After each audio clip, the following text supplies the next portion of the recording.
Gracias, presidente. Saludar a la señora ministra, a los funcionarios que el día de hoy acompañan, colegas congresistas. Se ha hecho habitual aquí en la Comisión de Presupuesto, cuando los titulares de pliego vienen a sustentar la ejecución presupuestal, que siempre a estas alturas del año existe un reducido índice de ejecución presupuestal, y el Ministerio de la Mujer no es ajena también a esa falta de capacidad de ejecución, entendiéndose que estamos cerca a 2 meses y medio para terminar el año fiscal 2018. Pero bueno, esperemos que lo proyectado, conforme nos ha explicado la ministra, pueda cumplirse y poder ejecutar el presupuesto asignado para este año. He revisado las láminas y veo que en este año se está incrementando en un 63% el presupuesto respecto al PIA 2018, entendiéndose que esto incluye los 200 millones para que el plan de acción conjunto de la Comisión de Emergencia.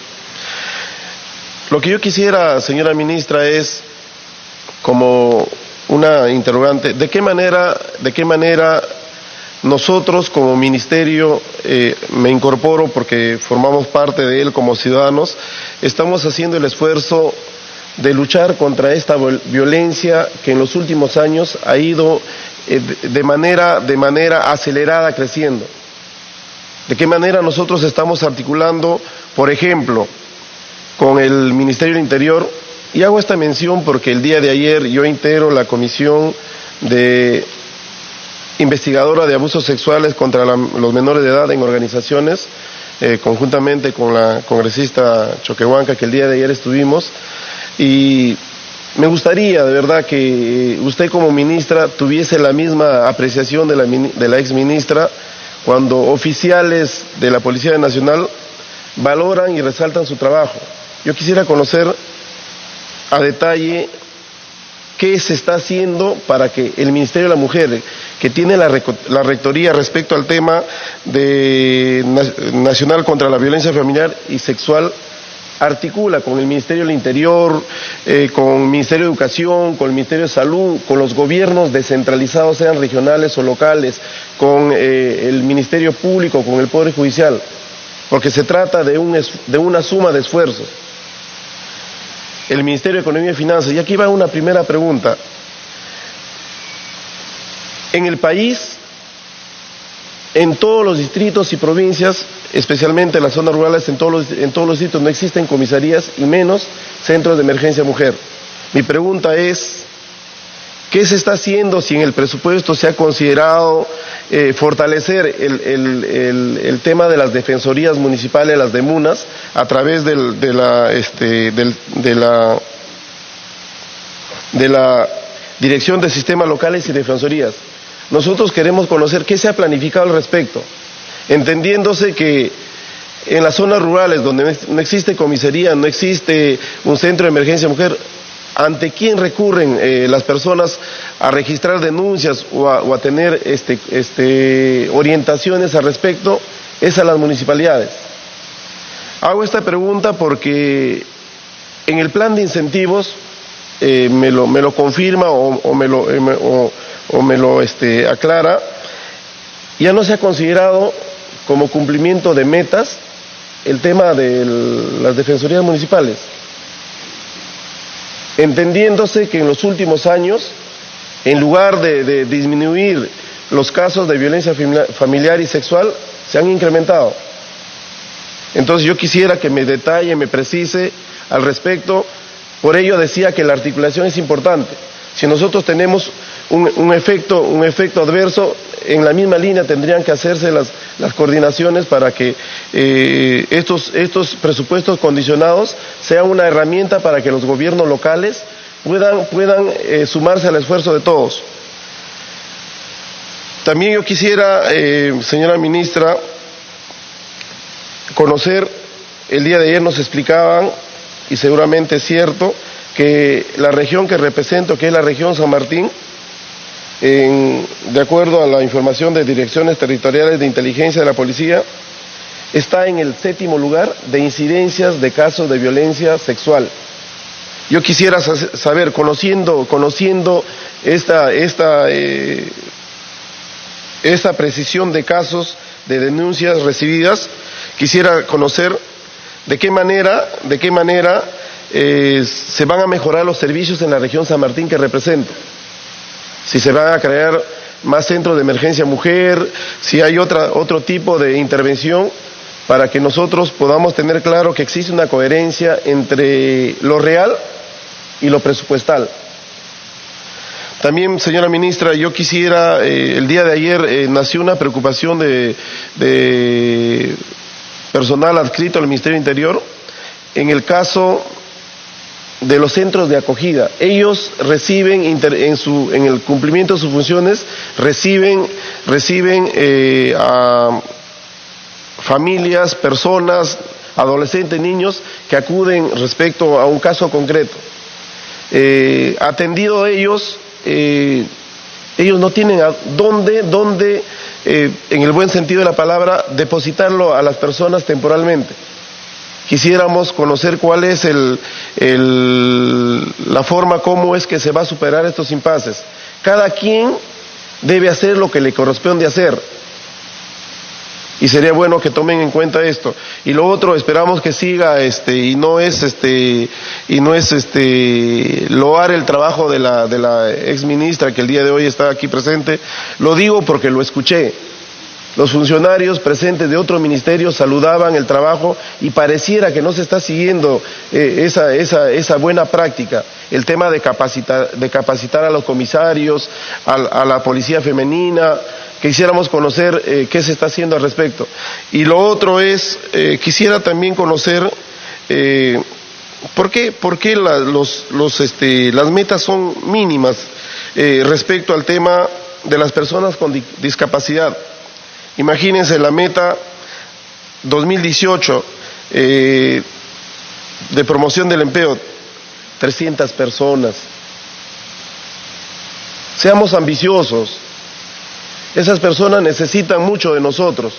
Ver el tema no solamente de permitirle acceder a un puesto de trabajo y hacer la articulación con el Ministerio de Trabajo para que pueda la cuota que le corresponde a las entidades sea fiscalizada y sea respetada. Y lo otro respecto al acceso de ellos a las instituciones. Sería bueno que nosotros hagamos el esfuerzo de, como dijo la congresista Beteta, salir del anonimato, ser más visibles, buscar que el ministerio que ve personas vulnerables tenga mayor presencia en el aparato estatal.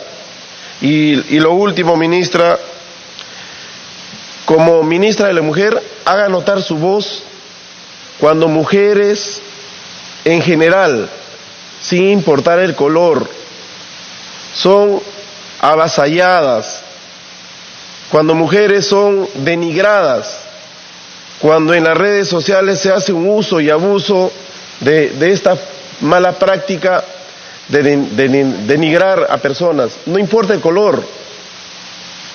Haga el esfuerzo de hacerse notar, ministra.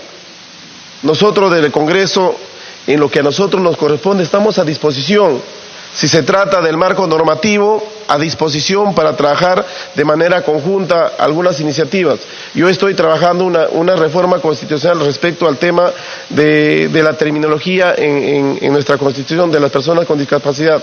Hemos articulado y se va trabajando en ello. Hagamos ese esfuerzo juntos. Si se trata de caminar juntos en el tema de fiscalizar, a su disposición. Queremos que el Estado unitario que nuestra Constitución consagra a nuestro país sea el que nos comprometa a todos y que todos trabajemos en ese objetivo general que debe ser, en el caso de ustedes, velar por las mujeres, por los niños y adolescentes y por las personas con discapacidad. Gracias, presidente. Tiene el uso de la palabra la ex ministra de la Mujer, es Rita Choquehuanca. Sí. Después está Anaculí, después está Pariona, después está Tucto. Muchas gracias, presidente. Saludar en primer lugar a la ministra de la Mujer, a la señora Ana María Mendieta, a todo su equipo técnico aquí presente. Comprendo el trabajo difícil que uno hace al frente de esta cartera mejor que nadie. Comprendo y felicito también los avances que hayan podido tener, porque sé que hay mucha voluntad de trabajo, sé que tienen equipos que pueden estar avanzando y que siempre estamos propensos a cometer de repente algunos errores en las prioridades que damos, no por querer, sino por no poder. ¿Depende mucho de los presupuestos? Sí, depende mucho de los presupuestos, pero yo quiero enfatizar el día de hoy sobre todo una preocupación que nosotros tenemos y estamos viviendo aquí en el Congreso a través suyo, presidente, a la señora ministra, y es precisamente la Comisión Investigadora de Abusos Sexuales. Nosotros estamos muy enfocados, como lo ha dicho el congresista Trujillo, en este tema, y estamos participando con el congresista Yuyes, en fin, con varios congresistas en esta comisión. Y en cada sesión nosotros estamos invitando a los diversos actores que tienen que ver, que están involucrados directamente en el tema, porque lo que no queremos es más niños violados, más niños abusados. Estamos nosotros considerando al sector público, al sector privado. Nos interesa mucho el tema de INAVIP, nos interesa demasiado. Creo que el tema de violencia que se ha abordado ya a nivel nacional y que ahora me alegro es una política de Estado que ha sido siempre lo deseable. Aquí en el cuadro comparativo nosotros vemos que hay un importante incremento de presupuesto.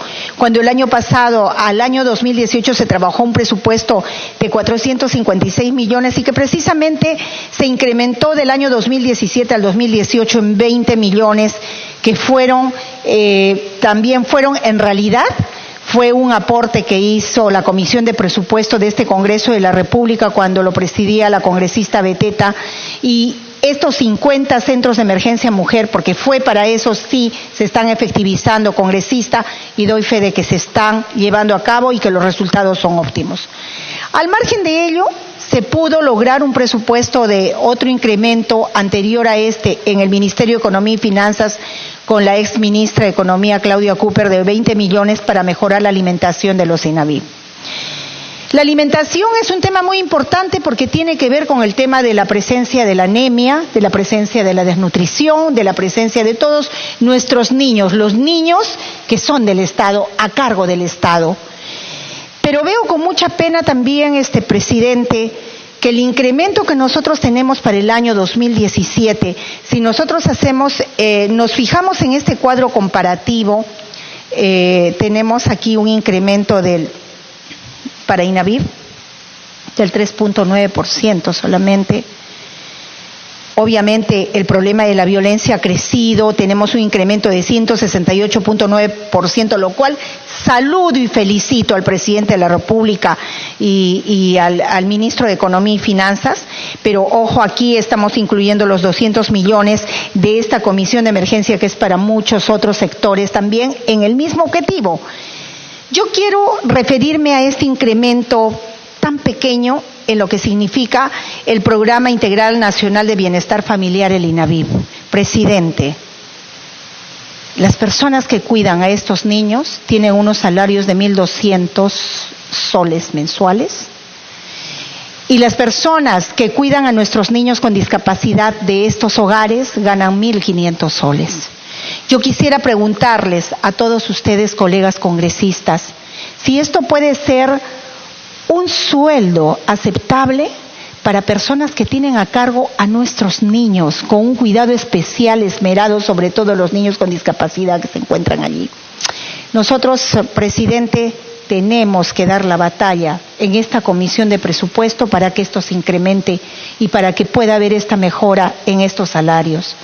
Los niños, presidente, que están a cargo de estas personas, inclusive, ¿cómo siquiera los sometemos a una evaluación donde califiquemos principalmente sus aptitudes psicológicas, su capacidad de poder estar con un niño, exigiéndoles especialización, si vamos a pagarles 1.000 soles o 1.200 soles?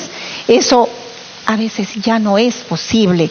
Entonces yo sí quiero detenerme en esto, aunque también También me hubiera gustado detenerme en el incremento para la Comisión Nacional de Integración de las Personas con Discapacidad, el CONADIS, que solamente ha tenido un incremento del 1.8%, que también es bajo. Es una problemática que existe en el Perú.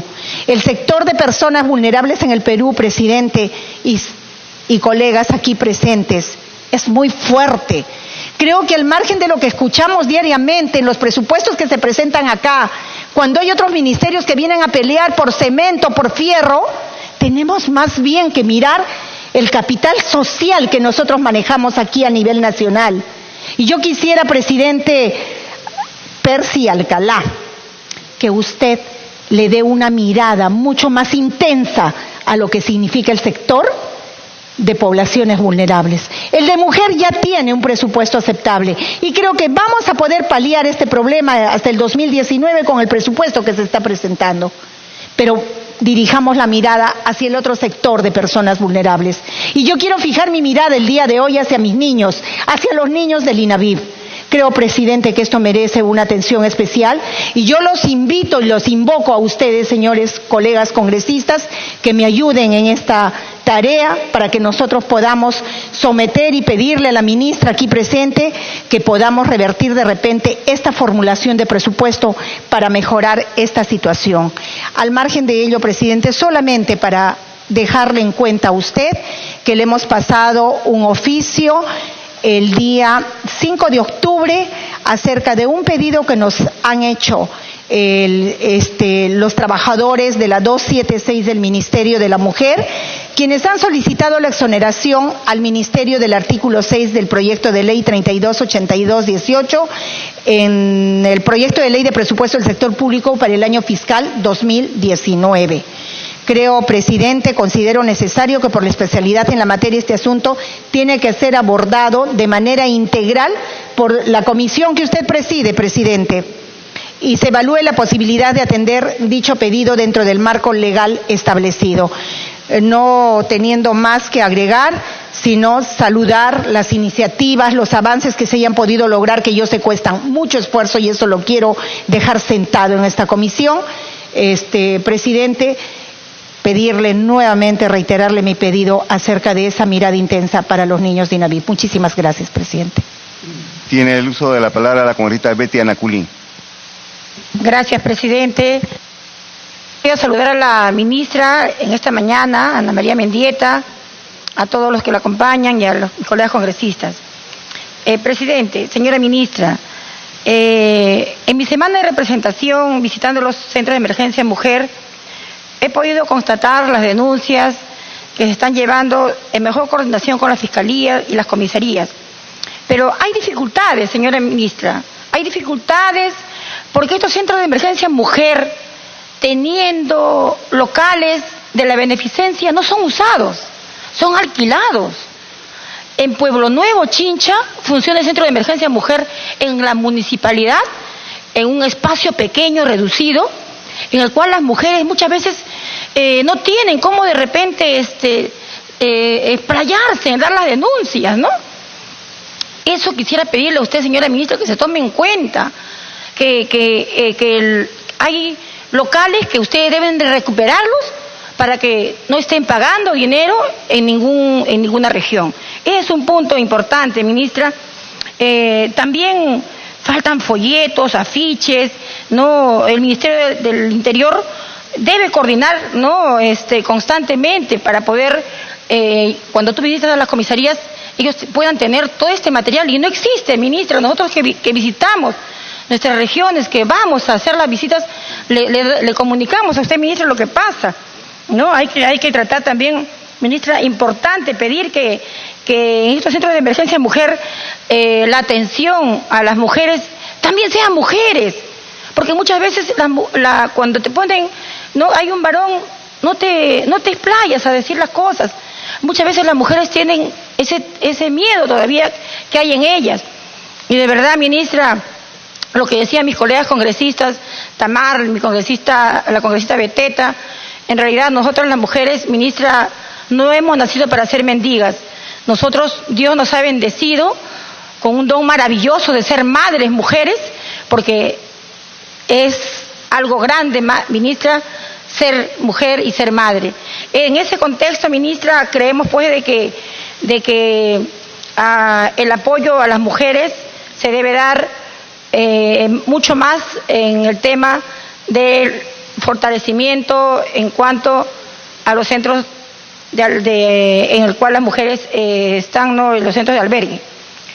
Ministra, otro tema que también preocupa en Ica, tenemos el tema del Centro de Salud San Juan de Dios, que usted ya lo conoce. Este centro de salud es administrado por la Beneficencia de Pisco.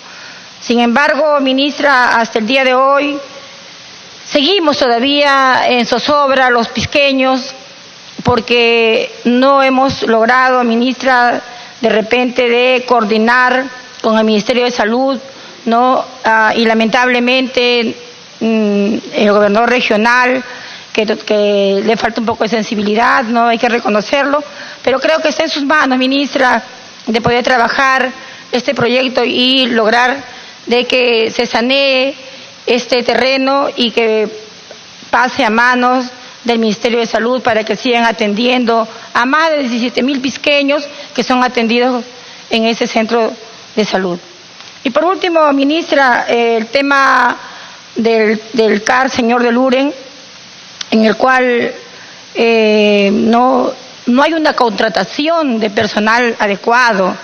Yo siempre he tenido, ministra, en mente que se debe evaluar rigurosamente al personal, porque tiene que ser un personal que tenga sensibilidad, un personal que tenga un perfil psicológico, un personal, ministra, que quiera a los niños, porque vienen niños abandonados, niños con muchos problemas a ese centro de asistencia, y de verdad, ministra, los que queremos a los niños lo decimos con el corazón en la mano.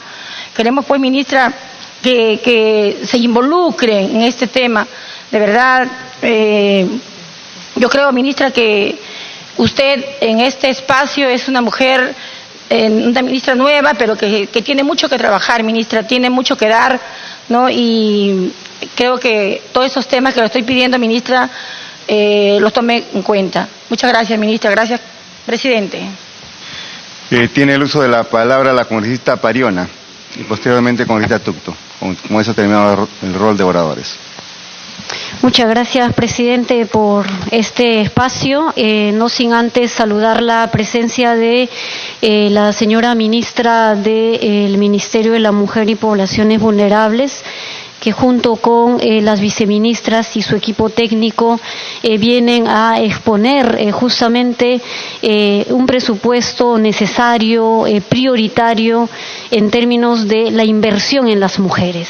Si un país no invierte en las mujeres que hoy son vulnerables de actos de violencia, de exclusión, de maltrato, de trata de personas y un conjunto de problemas, creo que sería una deuda que podríamos verla reflejada en una nueva generación que no proyecte cambios para su país. Entonces, la inversión en mujeres y la inversión en capacidades, para algunos es capital social, capital humano, desde el enfoque del desarrollo humano, las capacidades como la de la agencia, la del empoderamiento, tiene que ver con el ejercicio de las libertades. Las mujeres, así como las niñas, también aspiran a ese mundo de paz, de sin violencia, de mejor trato desde el espacio familiar, educativo, comunitario, y eso es lo que quisiéramos ver en nuestro país, presidente. En ese sentido, me quiero remitir a la implementación de las casas de refugio. En nuestro país, algunas autoridades de gobierno regional o de gobierno local, como en Ayacucho, lograron construir con mucho esfuerzo infraestructuras y establecimientos que hoy funcionan como casas de refugio o centros de atención psicoemocional, socioemocional. Creo que sería sumamente valioso dotar de todas las herramientas posibles el acompañamiento técnico, metodológico y sobre todo de enfoque. ¿Cuál es el enfoque que debería desprenderse en estos centros? Y algunas colegas ya lo decían, y es que en principio no se revictimice a quien ya es víctima, ya sea de violencia, de varios tipos, sino que sean centros que permitan esta diríamos, reinserción social de las mujeres con capacidades productivas, con mejores oportunidades en adelante para enfrentar un campo laboral a lo mejor distinto a la que no hacía o no se dedicaba antes, pero esto por supuesto significa personal capacitado, especializado, y eso va a garantizar que la propuesta esté bien encaminada. En relación a la creación de los centros de emergencia mujer, entiendo que hay una prioridad como la de crear los centros de emergencia mujer en comisarías. Estas, considero, a través del presidente, de su presidencia, puedan también tomar en cuenta algunos criterios. Un primer criterio tiene que ver con los índices de violencia. En lugares en donde hay altos índices de violencia, en donde hay problemas de alcoholismo, por ejemplo, la Sierra Central de nuestro país, Ayacucho, Huancavelica, Junín, estas regiones tienen también problemas de alcoholismo, y alcoholismo que las arrastramos después de un contexto postviolencia, y han reproducido una violencia sistemática también contra las mujeres, desde el maltrato físico, psicológico. Hay que fortalecer los centros de atención, los centros comunitarios para salud mental, por ejemplo, junto con ellos, pero ahí el criterio de tomar en cuenta en esos lugares donde hay altos índices de violencia, pero también estos problemas sociales como el alcoholismo, creo que son necesarios, importantes, especialmente en ámbitos rurales. La atención a niños, niñas y adolescentes en situación de calle, que veo bien que hace una precisión incluso al logro de metas. Me parece fundamental abordar este tema, sobre todo cuando yo he podido conocer aquí en Lima algunas experiencias muy positivas respecto a ello, para trabajar la recuperación, la reinserción a partir de un enfoque de pedagogía de ternura, por ejemplo, porque siempre estamos viendo a los adolescentes en situación de calle como un problema, ¿no?, como un peligro, además de que ellos tienen que enfrentar a un contexto de discriminación por su condición de haber estado en calle y que hoy tienen la oportunidad de ir a la escuela. No cambia. ¿Por qué? Porque siempre arrastran, ¿no?, esta característica que las hacen vulnerables frente a aquello que a lo mejor no viene de ese contexto. Pero hay buenas prácticas, como por ejemplo la Casa Generación, que yo conozco muy de cerca hace 15 años atrás, desde muy adolescente yo también, y muchas familias desplazadas aquí en la ciudad de Lima que tuvieron a sus hijos en situación de calle, recurrieron a estos centros y hoy son personas de bien, son ciudadanos profesionales y han podido trabajar desde esa lógica de casa abierta, desde la pedagogía de la ternura, desde la incursión en la actividad productiva para los adolescentes, por ejemplo, la mecánica, la panadería, la costura y otros. Y son centros que han traído resultados a lo largo de estos años. De hecho, este programa cumplió ya 30 años de vida institucional y me parece que es un ejemplo muy concreto de cómo podemos revertir esta situación en la que viven niños y adolescentes en calle, que es así como los conocemos. El espacio educativo, ministra, a través de la presidencia, me parece que no la debemos descuidar. La capacitación a docentes, que yo valoro y saludo que esté aquí puesta, incluso en términos de metas numéricas, cuántos docentes queremos llegar, creo que es fundamental. Y ya decíamos que el espacio educativo para luchar contra la violencia que sufren las mujeres, las niñas, también parte porque en la escuela se promueva igualdad, se promuevan derechos, se promueva un espacio, para empezar, libre de violencia, lo que no ocurre, ministra, en Ayacucho. Y justamente el día de mañana, a través de la Comisión de la Mujer, estamos convocando y organizando una mesa de trabajo sobre el Sistema Nacional de Protección a la Niñez y Adolescencia frente a situaciones de violencia sexual, de violación sexual. Y en Ayacucho tenemos casos muy concretos de niñas que han sido violadas sexualmente por propios docentes, directores de instituciones educativas, y han rotado en el mismo espacio laboral solo, digamos, o sea, como docentes, pero solo han cambiado de institución educativa o de otra entidad como UGEL o DREA, por ejemplo. Y eso es realmente indignante, porque estamos volviendo a poner en riesgo y en peligro a otras niñas teniendo a un funcionario, en este caso un educador, que además de haber delinquido no tiene la sanción debida. Entonces esto creo que es fundamental, trabajar en el espacio educativo. A través de la presidencia quiero hacer dos preguntas muy concretas, pero que me llamaron la atención. En primer lugar, en relación a la reducción de metas en relación a centros de atención de día para las personas adultos mayores.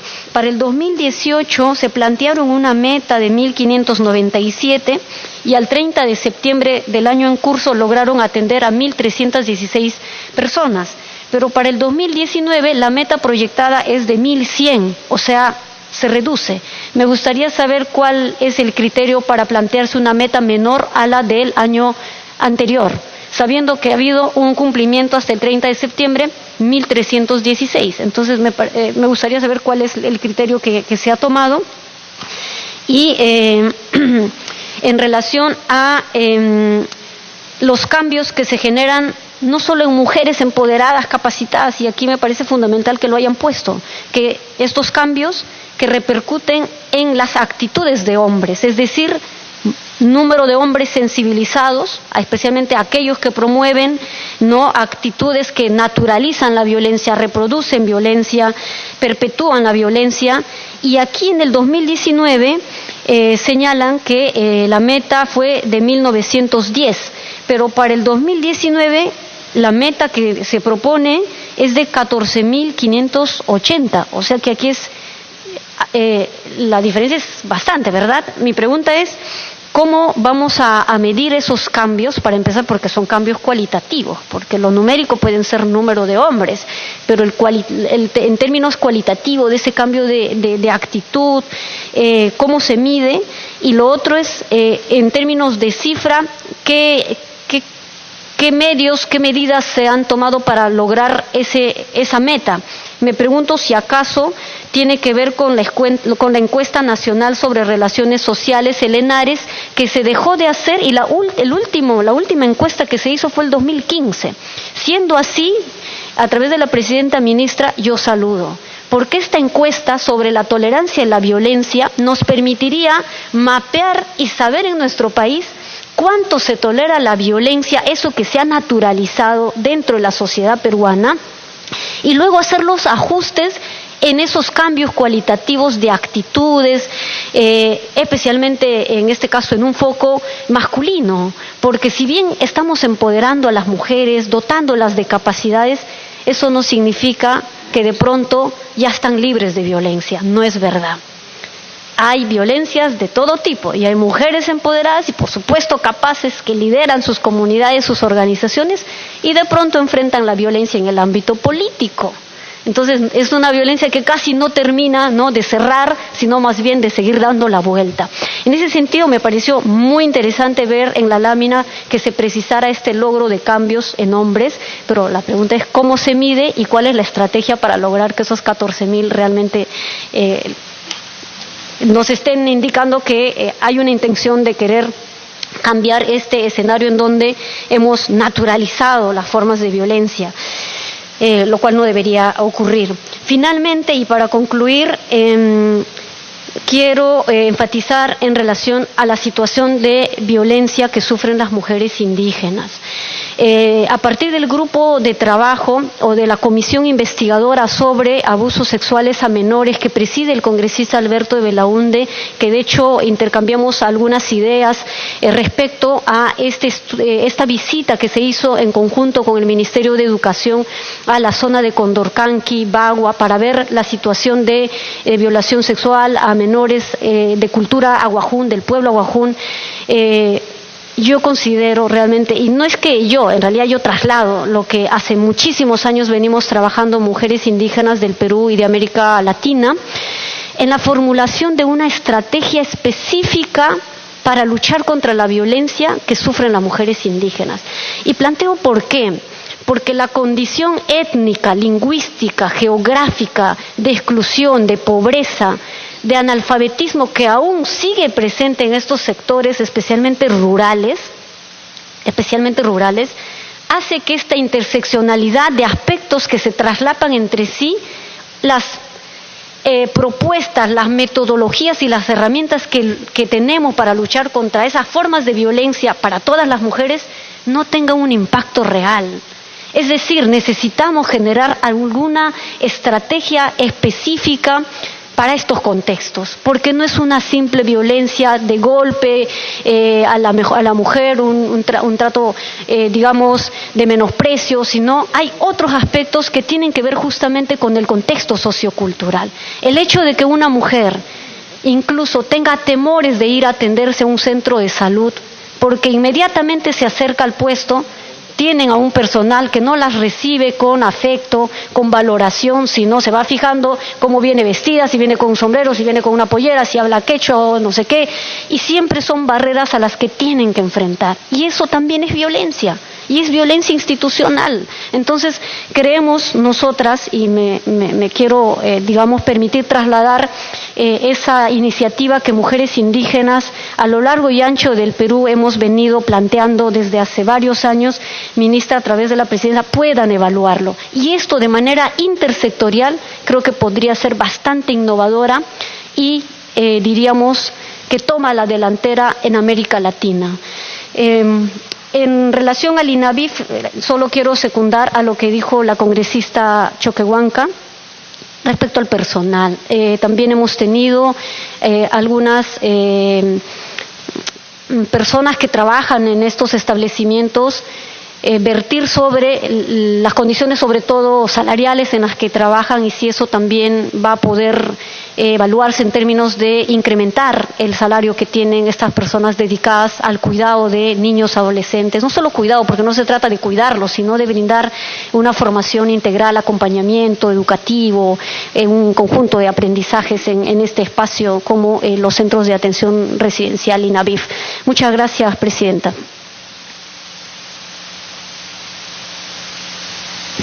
Muchas gracias. Agradeciendo la participación de la congresista Pariona, le damos el uso de la palabra al congresista Rogelio Tucto, posteriormente a la congresista.